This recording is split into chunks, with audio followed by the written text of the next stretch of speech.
എല്ലാവർക്കും നമസ്കാരം. നമ്മുടെ ഈ ചർച്ചയിലേക്ക് സ്വാഗതം. നിങ്ങൾ വെറുതെ ഇരിക്കുമ്പോഴും നിങ്ങളുടെ പണം നിങ്ങൾക്കായി പണിയെടുക്കുന്നതിനെക്കുറിച്ച് എപ്പോഴെങ്കിലും ആലോചിച്ചിട്ടുണ്ടോ? ഇന്ന് നമ്മൾ നോക്കാൻ പോകുന്നത് അങ്ങനെ ഒരു പാസീവ് ഇൻകം പോർട്ട്ഫോളിയോ ഉണ്ടാക്കാൻ സഹായിക്കുന്ന 5 ലളിതമായ വഴികളാണ്. അതായത് നിങ്ങളുടെ പണം നിങ്ങൾക്കായി എങ്ങനെ പണിയെടുക്കും ഒന്ന് ആലോചിച്ചു നോക്കിയേ. നിങ്ങൾ ഉറങ്ങുമ്പോഴും എല്ലാ മാസവും നിങ്ങളുടെ അക്കൗണ്ടിലേക്ക് കുറച്ചു പൈസ വന്നാലോ? കൊള്ളാമല്ലേ? അതിനുള്ള ചില വഴികളാണ് നമ്മൾ ഇന്ന് നോക്കാൻ പോകുന്നത്. അപ്പോൾ എന്താണ് ഈ പാസീവ് ഇൻകം എന്ന് പറഞ്ഞാൽ? സിമ്പിളാണ്. നിങ്ങൾ നേരിട്ട് കഷ്ടപ്പെടാതെ നിങ്ങളുടെ ഇൻവെസ്റ്റ്മെന്റ്സ് നിങ്ങൾക്കായി പണമുണ്ടാക്കി തരുന്നു. ഈ കിട്ടുന്ന പണം വെച്ച് നിങ്ങളുടെ കറന്റ് ബില്ലോ പ്രോപ്പർട്ടി ടാക്സോ എന്തിന് വീടിന്റെ ചെറിയ മെയിൻ്റനൻസ് വർക്കുകൾ പോലും ചെയ്യാൻ പറ്റും. ശരി, അപ്പോൾ നമുക്ക് നേരെ കാര്യത്തിലേക്ക് കടക്കാം. അടുത്ത കുറച്ച് മിനിറ്റിനുള്ളിൽ ഒരു പാസീവ് ഇൻകം പോർട്ട്ഫോളിയോ ഉണ്ടാക്കാൻ പറ്റിയ 5 കിടിലൻ വഴികൾ നമ്മൾ പരിചയപ്പെടും. ഏറ്റവും സേഫായിട്ടുള്ള ഓപ്ഷനിൽ നിന്ന് തുടങ്ങി പതുക്കെ കുറച്ചുകൂടി ഗ്രോത്ത് തരുന്ന ഓപ്ഷനുകളിലേക്ക് നമുക്ക് പോകാം. അപ്പോൾ നമ്മുടെ ലിസ്റ്റിലെ ആദ്യത്തെ ആള് post office monthly income scheme, അല്ലെങ്കിൽ നമ്മൾ ചുരുക്കി പറയുന്ന MIS. റിസ്ക് എടുക്കാൻ തീരെ താൽപ്പര്യമില്ലാത്തവർക്ക് ഒരു പാസീവ് ഇൻകം പോർട്ട്ഫോളിയോ സ്റ്റാർട്ട് ചെയ്യാൻ പറ്റിയ ഏറ്റവും സേഫായ, ഏറ്റവും നല്ലൊരു അടിത്തറയാണിത്. ഇപ്പോഴത്തെ കണക്ക് വെച്ച് ഇതിന് കിട്ടുന്ന പലിശ 7.4% ആണ്. ഗവൺമെന്റ് ഗ്യാരണ്ടിയുള്ള ഒരു ഇൻവെസ്റ്റ്മെന്റിന് ഇത് വളരെ നല്ലൊരു റിട്ടേൺ തന്നെയാണ്.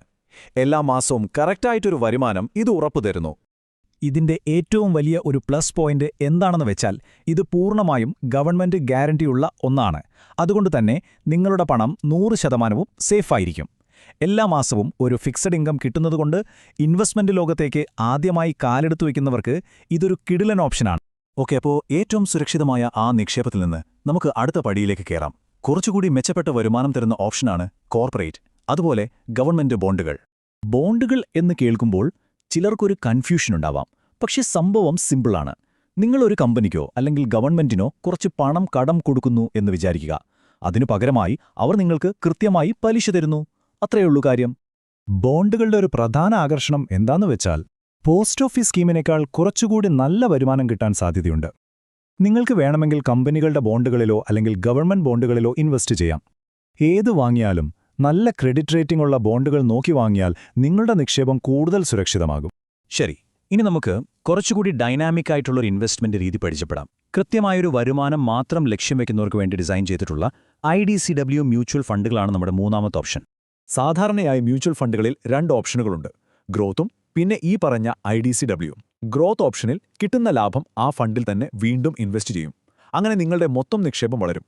പക്ഷേ IDCW ഓപ്ഷനിൽ ഫണ്ടിന് കിട്ടുന്ന ലാഭം കൃത്യമായ ഇടവേളകളിൽ നിങ്ങൾക്ക് വരുമാനമായിട്ട് തരും. അപ്പോൾ നിങ്ങളുടെ ലക്ഷ്യം പാസീവ് ഇൻകം ആണെങ്കിൽ തീർച്ചയായും തിരഞ്ഞെടുക്കേണ്ടത് IDCW ഫണ്ടുകളാണ്. ഓക്കെ, ഇനി പറയാൻ പോകുന്നത് കുറച്ച് രസകരമായൊരു കാര്യമാണ്. വലിയ വലിയ കെട്ടിടങ്ങളിലോ റോഡുകളിലോ ഒന്നും നേരിട്ട് വാങ്ങാതെ തന്നെ അതിൽ ഇൻവെസ്റ്റ് ചെയ്യാനും അതിൽ നിന്ന് വരുമാനം നേടാനുമുള്ളൊരു വഴിയാണിത്. അപ്പോൾ എന്താണ് ഈ റീറ്റുകളും ഇൻവിറ്റുകളും? റീറ്റ്സ് എന്ന് പറഞ്ഞാൽ റിയൽ എസ്റ്റേറ്റ് ഇൻവെസ്റ്റ്മെന്റ് ട്രസ്റ്റ്. ഇതുവഴി നിങ്ങൾക്ക് വലിയ ഓഫീസ് കെട്ടിടങ്ങളിൽ നിന്നോ ഷോപ്പിംഗ് മാളുകളിൽ നിന്നൊക്കെയുള്ള വാടക വരുമാനത്തിന്റെ ഒരു പങ്ക് സ്വന്തമാക്കാം.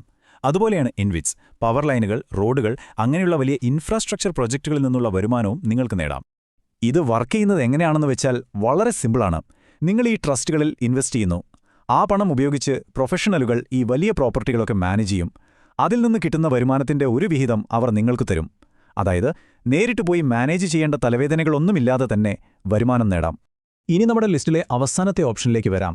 ഇത് നിങ്ങൾക്ക് വരുമാനം മാത്രമല്ല വളർച്ചയിലും പങ്കാളിയാകാൻ അവസരം തരുന്ന ഒന്നാണ്. അതെ, നമ്മൾ സംസാരിക്കുന്നത് ഡിവിഡൻഡ് സ്റ്റോക്കുകളെക്കുറിച്ചാണ്. ഇതിന്റെ ആശയം വളരെ മനോഹരമാണ്.